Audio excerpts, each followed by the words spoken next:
Thank you very much for joining us today on International Women's Day 2024. The theme for this International Women's Day is to inspire inclusion, and I thought who better to talk to than you, CIO for ArtFund, one of the UK's largest art charity, in fact. I'm Grace Tattersall. I'm partner at Quigley, and to introduce you formally to people who are watching, with me today is Yvonne Hanson-Mills, the CIO at ArtFund. Yvonne, would you just like to introduce yourself and explain what you do briefly? Yeah, thank you, Grace. I am the CIO here at ArtFund. I've been in this role for about 1.5 years, but with the organisation for coming up to 3 years. And yeah, I sort of look after everything to do with the sort of technology for ArtFund. And I sort of manage a team of about 10. That's a bit brief about me. Thank you. The reason I've asked Yvonne to have a chat with me today, not just because we've known each other a long time. Last year, we did some work together on our Women in Digital Technology network, and the events that we run. And Yvonne was kind enough to be a panel member for us. And in that event, Yvonne, you talked about inclusion and you talked about becoming a CIO in a male-dominated workspace. Now, in line with this theme, we are talking about inspiring others to understand and value women's inclusion. And I think that one of the key things that came out of that event was there was a great sense of belonging and empowerment. And collectively, obviously, we want to forge a more inclusive world for women and workplace in technology. So I thought it'd be really interesting to have a chat with you today about your journey into that CIO experience, whether there was anything particular that stood out for you, whether you had any great male allies or female mentors, or if you were just really, forging through off your own steam. So maybe we could start with that. It's been a really interesting journey, quite unconventional, I would say. So I started off as a project manager working for Marie Curie. So I have always been in the third sector, so not-for-profit sector. But I started off as a project manager and evolved into a head of sort of program management role at Marie Curie. I was there for quite a long while. You ask about sort of mentorship and allyship, but so I didn't quite have that, which on hindsight I think would have been really useful. So I did feel at times that I had to sort of struggle through sort of a lot of the sort of challenges.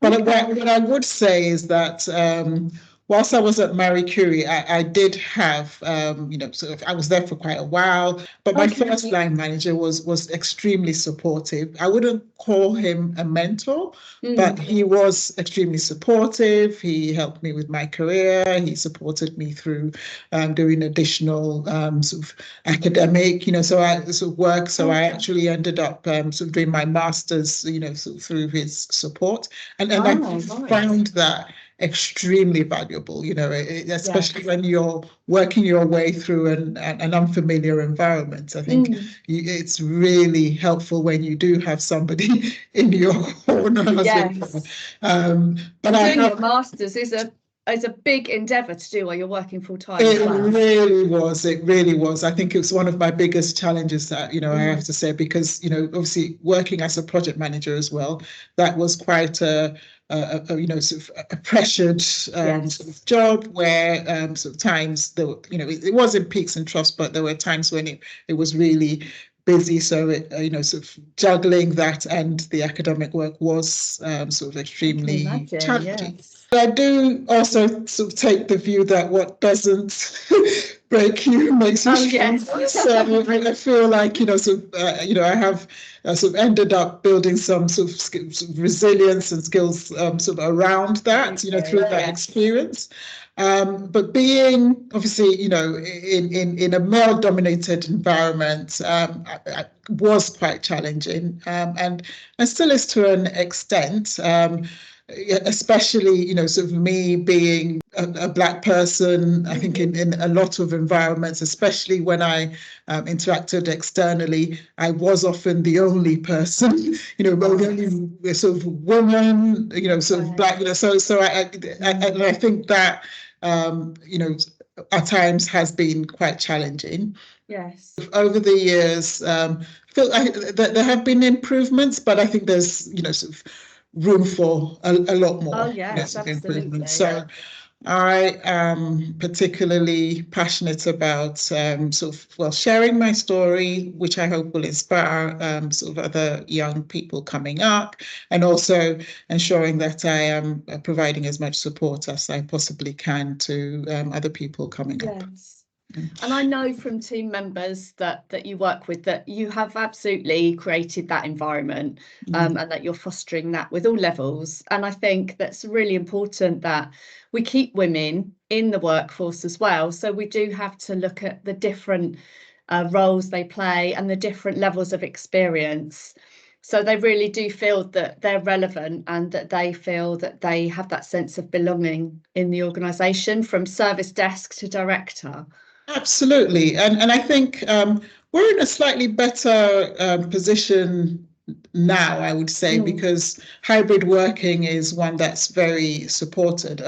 When I have a teenager now, but when I had her, that wasn't so prevalent. So that was also really challenging. I think trying to juggle sort of young parenthood and work is actually really challenging. I've been through that. I actually probably want to sort of take back my earlier assertion of juggling study and work. So actually, and being a parent, being parents was even more of a challenge.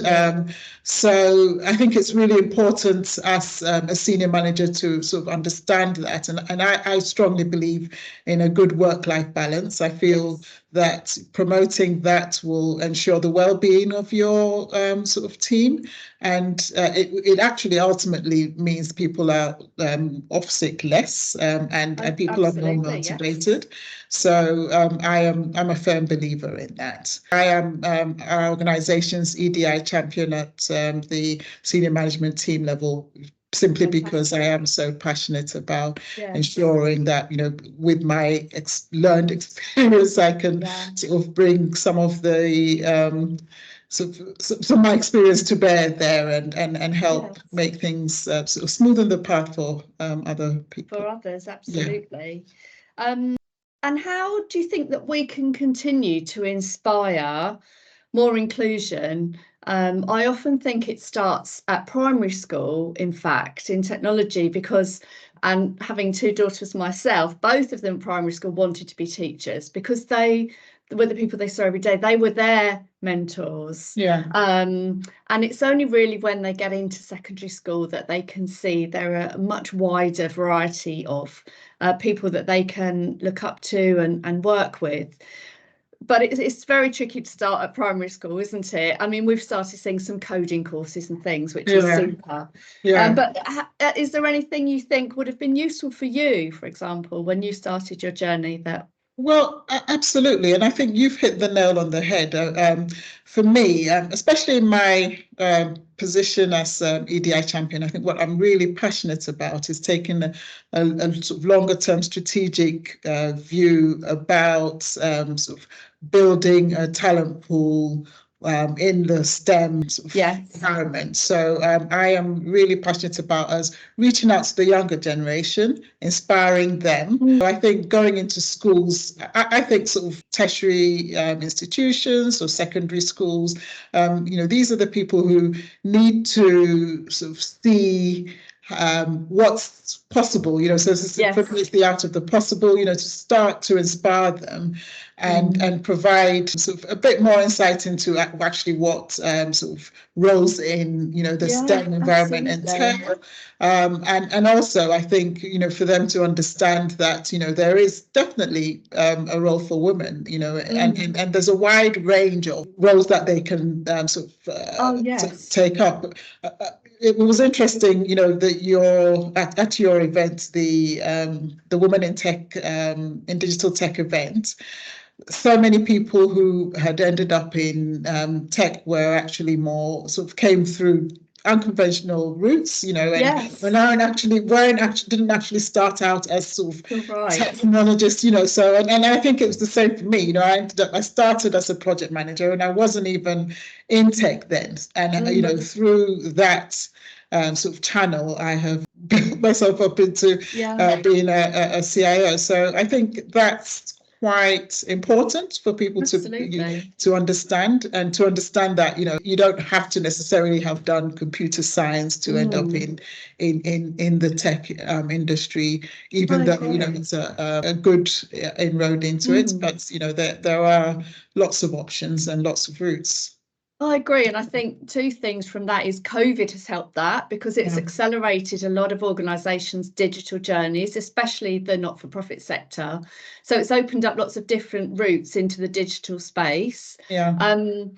Because I think the second point is on the language. Technology, or IT as it was called before, could seem to be almost male gender language. Absolutely. And I think opening up that digital world, and, you know, changing job descriptions and job titles to reflect that, could potentially reduce some barriers to women applying for those jobs that they can absolutely do, but they think, oh, it's technology, it's architecture, I'm not in that space. Yeah, absolutely. And I think women, by nature of sort of our makeup, we bring a completely different perspective to you know, sort of a lot of these sort of areas, which I think is invaluable. You know, so I absolutely think it's actually quite crucial to the continued sort of thriving of the technology industry to have more women in operating in that environment. Definitely. Oh, it's been lovely to talk to you today. Really interested to hear about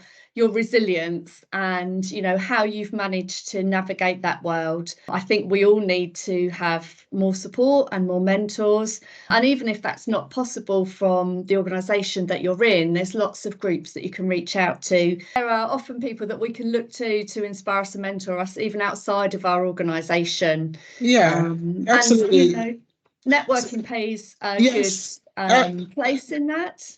Absolutely, and I absolutely, you know, and I do want to credit you, Grace, for leading the way with the Women in Digital Tech group that you set up, because I think that's invaluable. And I think women understand women more than men ever would, you know, because of some of the challenges that we have to go through. And so, you know, I think it's really fantastic. And what I especially liked about the one last year is, you know, it felt like a safe space for people to express themselves, or, you know, over sort of things that you wouldn't necessarily feel comfortable talking about, even in your work environment. And I think that in itself is invaluable. It's fantastic. So yeah, I'm looking forward to future ones. No, thank you very much. So yes, top tips, I guess, if you don't have a male ally, reach out to other women in your community. Try to go to networking groups. I know they're not always particularly family friendly, but there are lots online at the moment, lots of webinars as well, for, you know, young women to make connections through LinkedIn and other groups.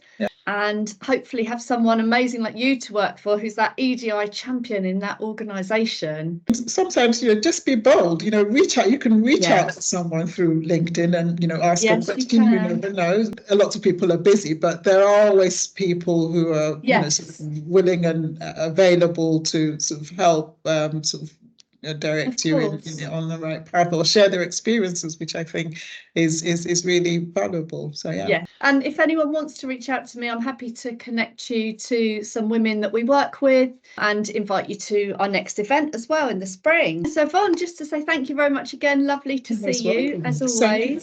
And let's celebrate International Women's Day 2024. Yes.